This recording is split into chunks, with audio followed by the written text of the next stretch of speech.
I had no ambition. I didn't know what I wanted to do. I did everything from I shucked oysters, I was a hostess, I was a bartender, I was a waitress, I painted houses, I sold vacuum cleaners. I had no idea. The way I ended up on this path was from a very tragic event. My girlfriend at the time was killed in a car accident. And I passed the accident, and I didn't know it was her, and I kept going. And I found out shortly after that it was her. And I was soul searching, and I started writing, and what poured out of me was an imaginary conversation with God, which was one-sided. And I finished writing it, and I looked at it, and I said to myself, I'm going to do this on The Tonight Show with Johnny Carson. At the time, he was the king.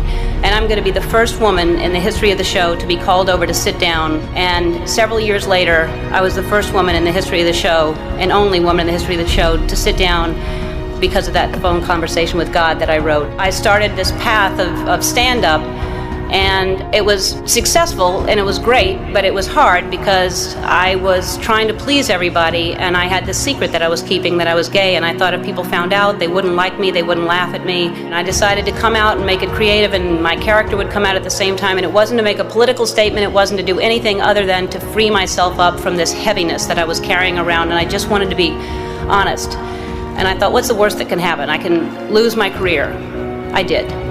I lost my career. The show was canceled, no offers, nobody wanted to touch me at all. Yet I was getting letters from kids that almost committed suicide but didn't because of what I did. And I realized that I had a purpose. It was a bad time. I was angry, I was sad, and then I was offered a talk show. Really, when I look back on it, I wouldn't change a thing. I mean, it was so important for me to lose everything because I found out what the most important thing is to be true to yourself. And ultimately, that's what's gotten me to this place.